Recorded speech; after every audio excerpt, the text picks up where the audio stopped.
Britain's Conservative Party yesterday announced Liz Truss as its new leader to succeed Prime Minister Boris Johnson and confront Britain's deepest economic crisis in decades. The Foreign Secretary comfortably beat her rival, former Chancellor Rishi Sunak, by about 57 to 43% after a grueling summer-long contest decided by just over 170,000 Conservative members. In a short victory speech at the announcement in the central London Convention Hall, Truss said it was an honour to be elected after undergoing, in quotes, one of the longest job interviews in history. I know that our beliefs resonate with the British people. Our beliefs in freedom, in the ability to control your own life, in low taxes, in personal responsibility. And I know that's why people voted for us in such numbers in 2019. And as your party leader, I intend to deliver what we promised those voters right across our great country. I will deliver a bold plan to cut taxes and grow our economy. I will deliver on the energy crisis, dealing with people's energy bills, but also dealing with the long-term issues we have on energy supply. Joining us now from London is Arise senior correspondent John Cookson. Good morning. Good morning. Good morning, Mr. Cookson. Good morning. Good morning. Well, quickly, Liz Truss, now Prime Minister, well, by the end of today, officially, yes. Good morning. Yes, she says, I campaigned as a Conservative, and I will govern as a Conservative. I will deliver. Can she be trusted?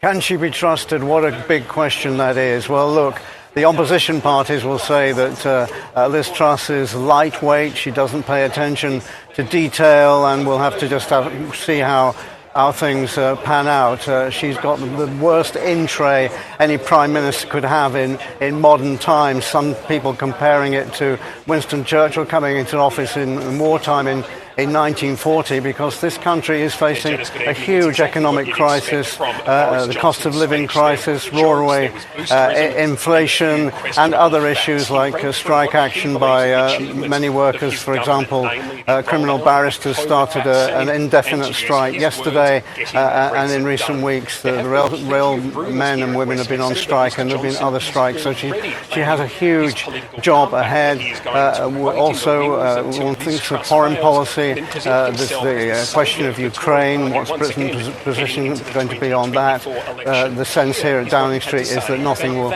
change on that, but that's a huge commitment to Ukraine that the UK has made. So all of these things swirling around. The question of whether she can be trusted, you raise a fair point. Liz Truss comes from a family background of Labour supporting parents. When she first became a politician, she was a member of the Liberal Democrat Party, and indeed, ironically, at that time, she voted to abolish the monarchy. How ironic that today she's meeting the Queen, and the Queen will be asking her to form a government. But she is a political survivor, and that's what we're facing here with the new Prime Minister of this country. And frankly, the jury is out to see how she copes with all the turmoil, the political turmoil, and the economic turmoil facing this country at the present time. Political survivor, I like that charitable slant you put on it. What did you make of Boris Johnson's swan song and sort of the allusion that he's going to exit stage left rather than linger like some kind of malevolent shadow over Liz Truss's premiership?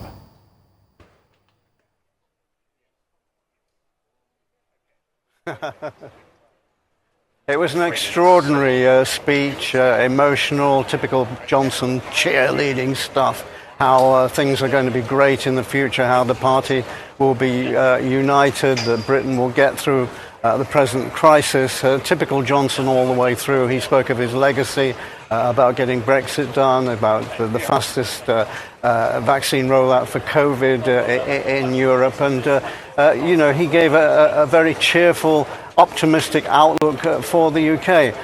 Okay, let's put that to one side because that's Johnson's world. The reality is that, as I said earlier, this country is facing a huge economic crisis which Liz Truss will have to take immediate care of. And when she returns from Balmoral, having met the Queen today, at around 4 p.m. London time and Nigeria time, she'll be setting out some of her plans for the future. As for Boris, interestingly, he compared himself during that speech to a Roman legislator called Cincinnatus. Now, I've never heard of Cincinnatus before, nor has most of the UK. Only classic scholars have heard of Cincinnatus. But when you look at what happened to Cincinnatus, he was around in the 5th century.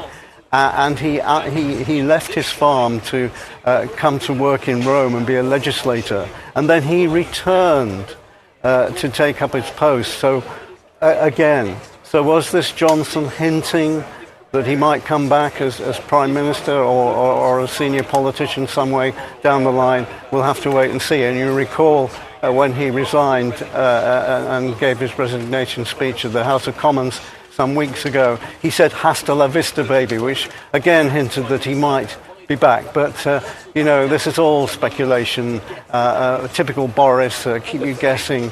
But at the end of that emotional speech today here in Downing Street, I'm sure there will be many Conservatives watching, saying at the end of it, "My God, what have we done? We've got rid of this guy because he's a vote winner." But there we are. They'll have to deal with the situation that they've got now. All right, new dawn for the UK. What will happen today in terms of handover of power from Johnson to Truss? And how quickly, will she get on with the cost of living? I mean, with the problems on ground, pretty much. I mean, the energy problem, for instance, they said she has to churn out a plan by Thursday. Downing Street from Scotland, where the Queen is at the moment. She will be making her first speech. It's a seamless transition and steeped in centuries of tradition. Boris Johnson at the moment flying up to Aberdeen Airport from London. He'll meet the Queen at Balmoral. She has so-called mobility issues and unable herself to come down to London as she would normally do to ask a new Prime Minister to form a government. They are going to see her. She's 96 years old and of course not in the best of health. Boris Johnson will meet the Queen at around 11:30 London time, Nigerian time, and tender his resignation, and they will say he'll say his goodbyes to the Queen. Johnson will then leave the room, and Liz Truss will then enter at around midday, and the Queen will formally ask Liz Truss to form a government, and then something from centuries past, she will step back and kiss the Queen's hand, and the moment, if you like, of the Queen graciously, to use an archaic word, accepting Liz Truss's acceptance of running a new government, and then Liz Truss will fly back on the government plane that Boris Johnson took to fly to Aberdeen and appear here back in Downing Street at around 4 p.m. London time, Nigeria time. Well, I mean, certainly Liz Truss has many problems. You have already identified the economic crisis that she's inheriting. But what's top of our agenda, in your view? Is it energy crisis, freezing it? Or is it disunity within the party? Or is it tax cuts? What will you say will be top of our agenda?